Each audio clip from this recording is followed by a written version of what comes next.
Bonjour à tous, c'est Crypto Kaiser, Kaiser News numéro 49 qui porte sur les grandes capitalisations crypto de rang 1 à 50.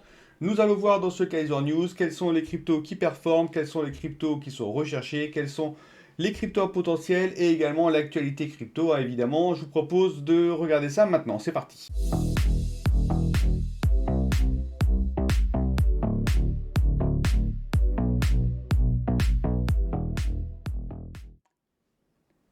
Allez, c'est parti, capitalisation globale en 2 avril 2023 qui s'est terminée à la clôture, c'est-à-dire 1 heure du matin.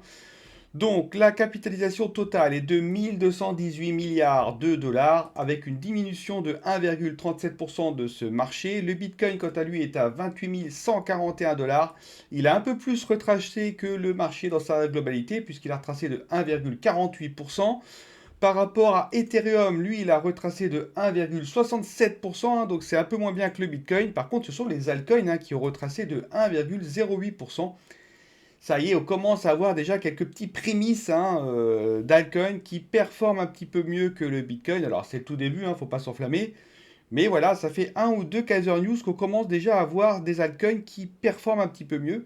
Est-ce que c'est un oscillateur d'une tendance sur le long terme qui va s'instaurer? On le verra bien. En tout cas, c'est des nouvelles qui sont bonnes à prendre aussi, parce que les altcoins ayant été laissés de côté pendant pas mal de temps, il serait bon de les voir un petit peu performer.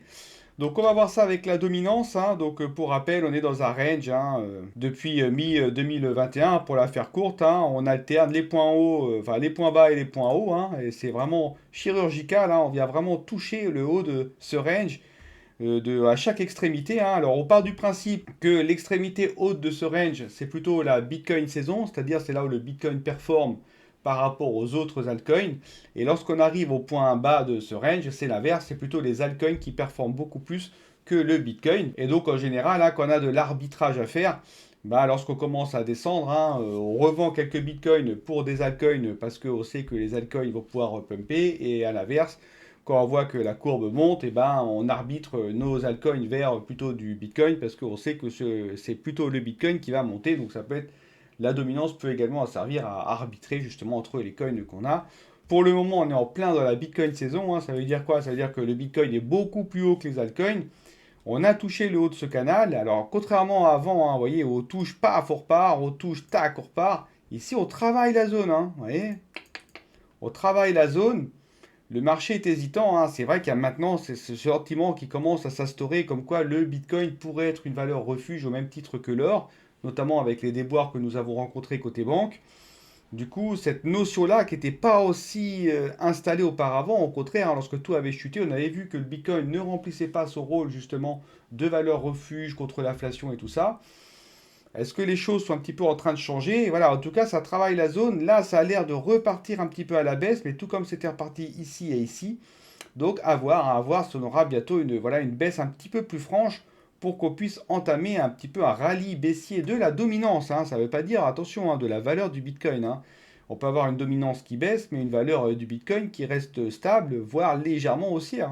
Ça, c'est pas du tout. L'important, c'est que les altcoins performent plus que le Bitcoin. C'est tout. Je vous propose maintenant de passer à l'analyse graphique. Donc, qu'est-ce qu'on peut dire? Alors, je vous invite à regarder la vidéo de vendredi, parce que j'ai déjà tout expliqué en détail sur l'analyse graphique, parce que là, il n'y a pas grand-chose qui a évolué, donc je ne vais pas perdre beaucoup de temps. Ce qu'il faut retenir, c'est qu'on a la lagging span ici. Toute la question va être de savoir est-ce qu'elle rebondit bien sur la trendline qui a été identifiée ici. Pour rappel, la lagging span, ça c'est une représentation des clôtures du Bitcoin. Ici, donc, on a notre fameuse résistance qui est extrêmement puissante. Celle-ci, c'est une résistance qui est historique. Donc les 29 615, 30 000, ils vont être difficiles à passer. Toute la question est de savoir si la lagging span rebondit bien sur sa trendline, et à un moment donné, elle va trouver cette résistance. Qu'est-ce qu'elle va faire? Compression au début, et puis après, il y aura un choix à faire. D'ailleurs, c'est tout comme les prix. Eux, ils vont continuer, si tout se passe bien, à augmenter un petit peu. Si la lagging span bute dessus, là, et à un moment donné, vous rencontrez cette résistance. Donc là, il y aura un choix à faire. Pour rappel, on a aussi la Kijun Daily ici, qui va se mettre à monter incessamment, là, et qui, elle aussi, va faire office de support. Donc à un moment donné, il y aura bien un choix à faire. Tout va s'accélérer à partir du 10 avril. Là, on aura vraiment une vision plus précise. Si on passe par le dessus, du coup, on arrive à ce niveau-là. On va pouvoir latéraliser sous le nuage mensuel et sur la zone de range et notre fameuse résistance de 29 615 qui devrait redevenir support. pour ensuite pouvoir essayer de passer éventuellement le nuage hebdomadaire à ce niveau-là, dans les 32 000 dollars, et ensuite pouvoir espérer attaquer le nuage mensuel. Ou alors on peut repartir vers le bas, revisiter un petit peu des niveaux, hein, tels que ce niveau-là. Moi je ne serais pas étonné qu'on retourne les voir, hein, les 25 000, hein, ça pourrait faire un overlap et repartir après pour prendre de l'amplitude pour attaquer le nuage mensuel. Je ne serais pas du tout étonné, hein. Bon après il y a la Kaijun qui va commencer à hausser, donc là ça fera support, donc à voir. Mais pour le moment, hein, moi, mon scénario, hein, on continue une latéralisation, hein, soit une petite latéralisation comme ça, soit une un peu plus large, hein. Je vous ai mis les zones de range ici et ici. Donc voilà, ça va pas changer. Si ça reste comme ça, c'est parfait, hein. Ça va permettre, cette petite consolidation légèrement au crâne, hein, va permettre aux altcoins de mieux performer. En tout cas, la probabilité pour que ça se fasse est quand même assez importante. Donc moi, ça me va tout à fait. À voir après comment ça va se terminer. Et puis ce qui est bien aussi, c'est qu'on s'éloigne de cette zone de faiblesse au niveau du nuage daily, là, qu'on appelle un twist. Le twist attire les prix vers lui. Donc avec tous les supports qu'on a là, la Kaijun, ce niveau ici, là, on a ce niveau ici qui fait support, on a Nova de 5300 qui fait support, plus derrière ce niveau-là, et puis ensuite la Kaijun ici, le niveau là. Avec tout ça, franchement, si on passe à travers le nuage, c'est vraiment qu'on n'a pas de chance, hein, je vous le dis. Bon, après tout ça, c'est très bien, les analyses comme ça, parfait, mais comme je vous l'explique également vendredi, si on a un catalyseur qui arrive derrière, ça peut mettre en branle tout ce qu'on a fait par rapport à l'analyse. Qu'est-ce qu'on a du coup dans notre calendrier économique? Pour lundi, on peut voir qu'on a le PMI côté Chine, hein. Donc le PMI, c'est quoi? Ça, c'est un indice qui mesure en fait l'activité économique, hein, du secteur manufacturier, hein. C'est quoi? Grosso modo, j'ai des matières premières, j'ai les produits finis. Bah, c'est l'activité qui consiste à transformer les matières premières en produits finis. Si c'est supérieur à 50, ça veut dire qu'il y a plus d'activité. Donc ça veut dire quoi? Ça veut dire que la Chine va produire plus. Et du coup, elle va avoir besoin de plus de matières premières. Donc il va y avoir une tension sur les prix de matières premières. Et donc il va y avoir plus d'inflation. Donc si c'est plus de 50, il y a une augmentation de l'activité manufacturière. Moins de 50, c'est l'inverse. Et là, on a quoi? On a 50. Bon, c'est neutre. C'est parfait ce qu'on voulait. Voilà, on ne prend pas trop de risques. Neutre. Et puis après, on va voir d'ailleurs la même chose côté États-Unis. Bon, je pense pas que ça va beaucoup influencer sur le cours du Bitcoin, ces données-là. Par contre, attention, demain, on a le nombre d'emplois vacants aux États-Unis. Ça peut influencer, hein. Parce que évidemment, hein, là, on attend donc une baisse du nombre d'emplois vacants, hein, ce qui veut dire qu'on aurait du coup une baisse par ricochet de l'inflation.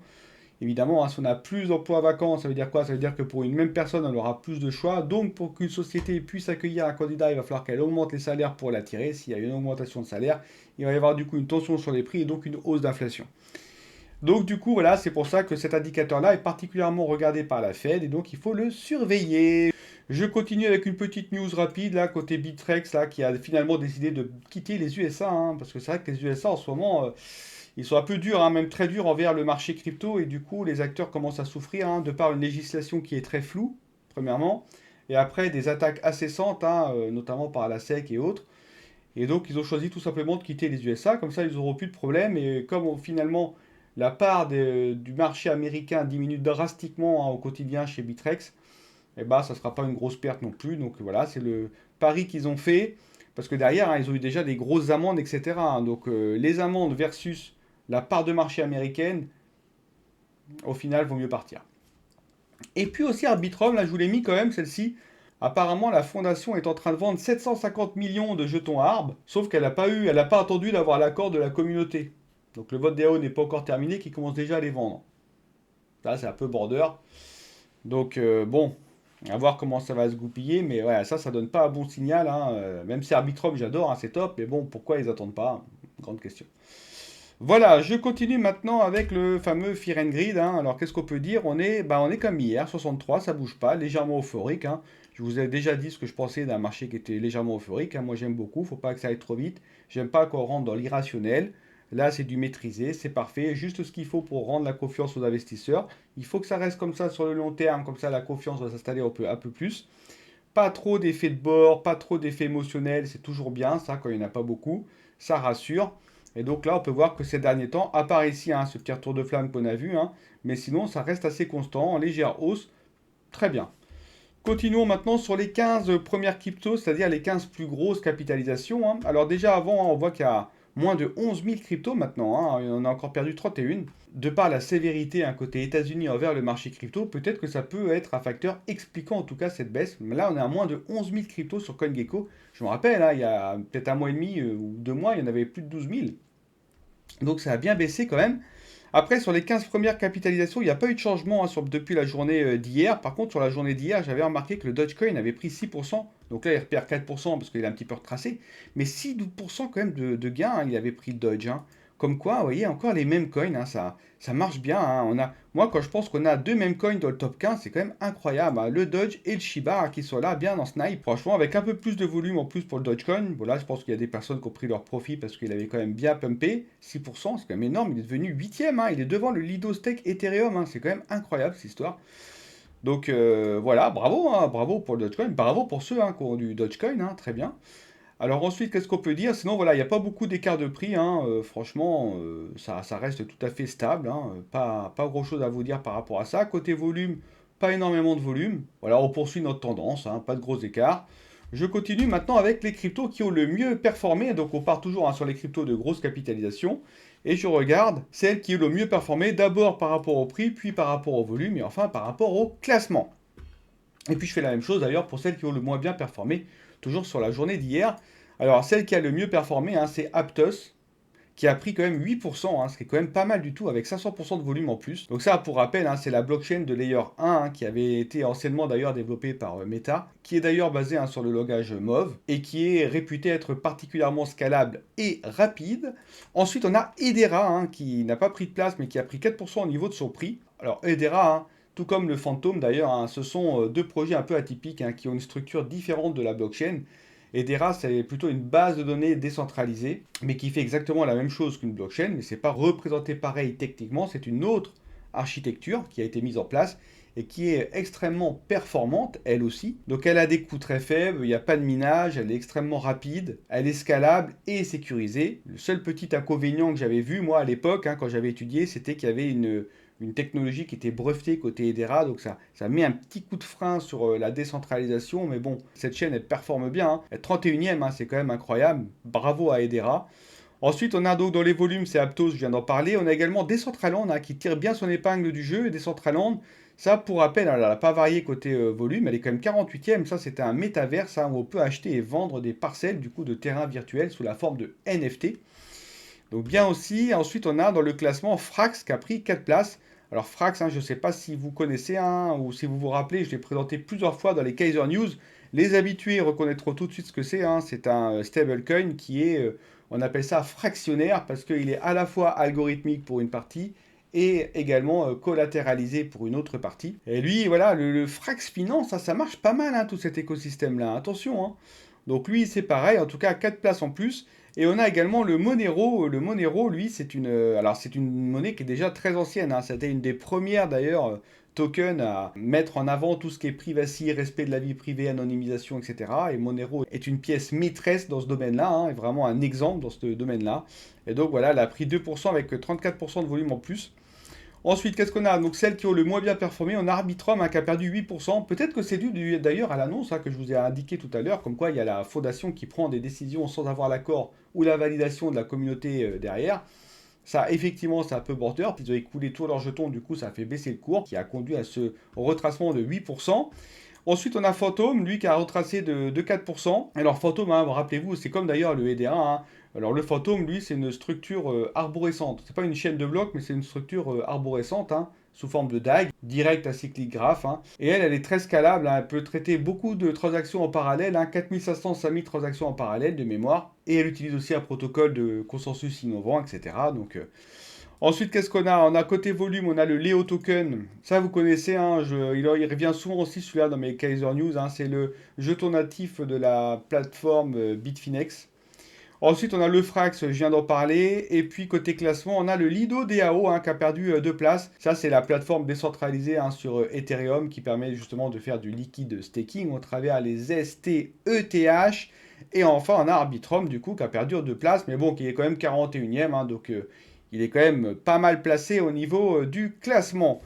Je continue maintenant avec cette fois les tokens qui ont le mieux performé, mais je fais une analyse différente, c'est-à-dire que je prends la composante rang, la composante prix, la composante volume, et à partir de ces trois composantes, je déduis un ratio avec une intelligence qui est mise en place, qui est dit, voilà, si les trois montent en même temps, alors le ratio va augmenter. Si c'est le prix, alors le ratio va plus augmenter que si c'est par exemple le volume ou le rang, etc. Et bref, tout ça est mis, ça donne une sorte de scoring, et par rapport à ce scoring, j'en déduis un classement. Donc il y a une vraie intelligence hein, qui est derrière ces tableaux. Et donc, par rapport aux du coup, tokens qui ont le mieux performé dans toutes les composantes et qui ont les meilleurs scores, donc sur le 48 dernières heures, c'est Aptos hein, qui gagne. Hein. Lui, il a pris d'ailleurs 7% au niveau de son prix. Bravo Aptos. Hein. Ensuite, on a le Litecoin. Hein. Je vous en ai souvent parlé du Litecoin. Hein. Je l'aime bien. Il continue d'ailleurs, lui, hein, sa progression. Encore 3%. Hop là, sur les 48 dernières heures. Hein, tac. Donc, ça, pour ceux qui ne connaissent pas, hein, c'est une monnaie qui est assez ancienne. Hein. Elle a été créée par Charlie en 2011. Et elle est donc basée sur le Bitcoin, mais elle est plus rapide, plus efficace et plus scalable. Ensuite, et puis elle est acceptée aussi dans pas mal hein, de protocoles quand on veut payer par crypto. Franchement, très souvent, ils proposent le Litecoin. Donc ça, en fait, c'est une monnaie qui est assez liquide, il n'y a pas beaucoup de frais qui sont dessus. C'est très pratique pour payer cette monnaie-là. Ensuite, on a le EOS hein, qui, pareil, a pris 3%. Et on en parle aussi dans le Kaiser News. Et quand on en parle, c'est en général pour en parler en bien hein, sur le EOS, hein, je vous le dis. Donc cette blockchain-là, elle a pris 3%. Donc c'est une blockchain, hein, pareil, qui est extrêmement rapide, hein, qui est semi-centralisée, on appelle ça, enfin, voilà, parce qu'en fait, elle a que 21 validateurs. Donc c'est pas une super top décentralisation, mais elle marche extrêmement bien, cette blockchain. Hein. Ensuite, on a le fameux Dogecoin, hein, c'est voilà, le même coin que tout le monde connaît maintenant, hein, promu par Elon Musk himself. Donc lui, c'est pareil, hein, il a pris 2%. Et puis on a le Monero, hein, toujours là. Ça fait quelques fois qu'on le retrouve dans les tops, le Monero. Hein. Les personnes retournent un petit peu vers la confidentialité, vers l'anonymisation. Hein.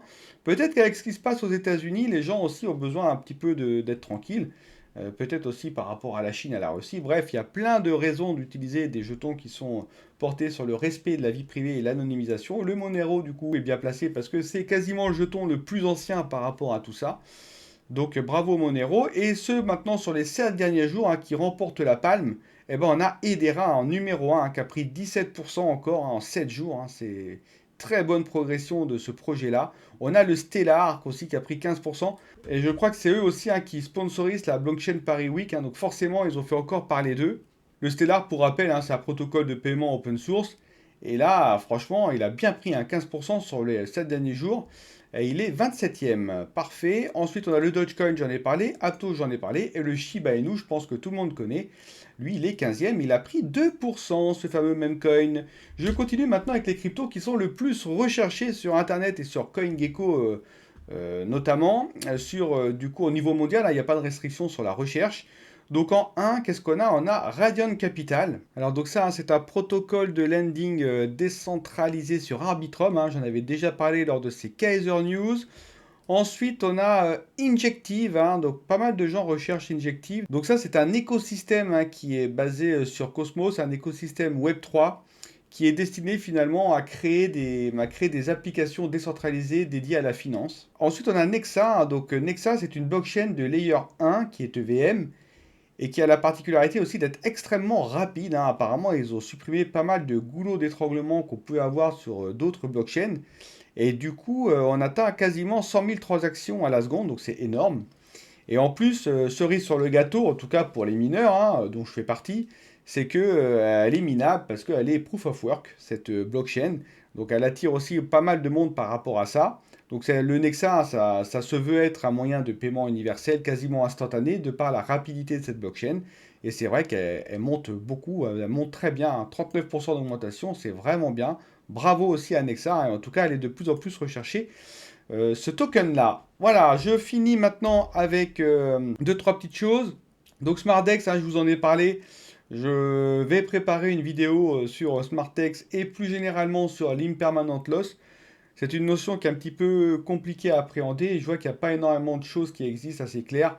Je vais essayer de faire quelque chose d'un petit peu plus clair et de mettre du coup en perspective ce que propose SmartDex pour réduire. Alors ça ne supprime pas l'impermanent loss, il ne faut pas non plus s'enflammer. Par contre, ça la réduit, l'impermanent, et ça propose finalement du coup par rapport aux autres solutions Uniswap, etc. qui existent, SmartDex performe mieux que ces autres solutions-là et permet du coup des gains par rapport à la perte qu'on peut avoir sur l'hypermanent loss, c'est-à-dire que la perte est moindre sur SmartDex. Et je crois d'ailleurs qu'ils sont en train de développer un espèce de graphique qui permet justement de se rendre compte hein, de la performance de SmartDex versus ses concurrents. Et c'est vrai qu'il est performant. Donc c'est un coin qui vient tout juste de démarrer, mais celui-ci, je l'ai bien en snipe. Et c'est d'ailleurs la raison pour laquelle j'ai décidé de faire une vidéo parce que c'est un projet qui m'intéresse et que je trouve pertinent, hein, tout comme j'ai pu faire des vidéos sur le Flux, tout comme j'ai pu faire des vidéos sur le Terre Noire ou sur le Presearch. Voilà, ça, ce sont des projets qui me parlent et voilà, celui-ci, je vais creuser. Donc du coup, quand je fais une vidéo, je vais forcément beaucoup plus creuser. Et donc, je vais vous présenter ça, un de ces quatre, hein, mais bon, c'est en cours. Ensuite, Kaiser News V2, hein, donc pas de retard, hein, pour le moment tous les tests passent, donc il sortira cette semaine. Quel jour exactement, je peux pas encore vous dire, mais c'est cette semaine. Pas de sponsoring, hein, sur mes vidéos, comme d'habitude, hein, ça vous savez, hein, c'est pas depuis la fameuse loi, hein, c'est depuis le début de mes vidéos, hein, je ne fais aucun sponsoring sur les Kaiser News. Et enfin, je voulais vous présenter, du coup, en faisant des petites recherches ce week-end, en parcourant un petit peu Internet et tout ça, j'ai vu ce petit token là, le Love Hate Inu. Alors, comme on a vu au début, hein, je me suis dit, tiens, les mêmes coins, c'est vrai que ça marche pas mal en ce moment. Le Dodge qui avait repris 6%, le Shiba Inu qui est là, et tous les mêmes. Mais finalement, les mêmes, ils sont tous un peu pareils. Donc, comment trouver un même qui peut sortir un peu de l'ordinaire? Et j'ai vu celui-ci, hein, le Love Hate Inu. Ce token-là, en fait, donc on est en phase de pré-sale. Donc, c'est ça qui est intéressant. On est en phase 3 sur 8 de pré-sales, hein. Donc, on est encore au début. Donc voilà, pour ceux que ça intéresse d'intervenir vraiment très early sur des projets, ça peut être une occasion. Après, ça reste évidemment risqué. Déjà, c'est un même à moitié, donc vous voyez, c'est toujours risqué parce que soit ça part pas. Mais par contre, ce même-là, il a la particularité de proposer, en fait, il est fonctionnel, c'est-à-dire qu'il va être axé sur les sondages. Voilà, c'est soit j'aime, soit je n'aime pas. Et on pourra comme ça avoir plein de sondages. Il y a des dashboards de sondages qui vont apparaître sur plein de sujets. C'est une plateforme de sondage. Voilà, on a un choix, oui, non. Je vous propose d'aller voir leur site. C'est assez chiadé, hein. Ils ont déjà fait le rendu final des dashboards, à quoi ça va ressembler, tout ça. Leur roadmap est assez clair. Apparemment, la pre-sales fonctionne bien. Je me suis dit, je vais présenter ça à ma communauté. Mais comme d'habitude, hein, sachez que c'est toujours très risqué, hein, je vous le dis. Donc, toujours pareil, hein, si vous voulez mettre quelques billes, c'est une toute petite partie de votre capital. Parce qu'on ne sait pas, hein, ça se trouve, c'est un scam, hein, voilà, tout est super bien fait, tout est nickel, le site est très bien fait, tout parfait. Et ça se trouve, même la communauté, il y a une communauté qui est quand même active, hein, sur ce projet-là. Mais ça se trouve, tout le monde va se barrer avec la caisse et on n'aura plus rien. C'est toujours pareil, quand un projet crypto naît, quoi qu'on puisse se dire, même si vous voyez sur Internet, tout est nickel, une communauté, tout peut être du fake aujourd'hui. Donc c'est pour ça qu'il y a toujours une grosse part de risque. Quand le projet part et qu'on voit que ça fonctionne bien, ça va. Et encore, hein, quand on a des FTX et tout ça, on croit que ça va et au final, ça part en vrille. Mais voilà, en général, le projet est assez avancé, là on a une meilleure vision, on voit si ça tient la route. Mais au tout début, quand on est très early, c'est toujours un petit peu plus délicat, même très délicat, vous voyez. Mais bon, je me suis dit, je vais quand même leur présenter. Je vous avais dit, hein, je vous ai dit, je vous mets plus moi les tokens dans lesquels j'investis. Par contre, si je vois des trucs qui sont intéressants, eh ben, je vous le mets. Donc voilà, je vous l'ai mis. N'oubliez pas de vous abonner et de liker et de mettre des commentaires et de faire sonner la cloche sur YouTube. J'ai réussi à le dire, un peu encore tard, il faudra que je le dise au début la prochaine fois. Et pour le reste, c'est terminé. Donc je vous souhaite à tous une très bonne journée. Passez un bon lundi, bon courage pour la reprise, je sais que c'est pas facile. Et moi je vous dis à demain pour l'analyse des cryptos de capitalisation 51 à 250. Bye bye!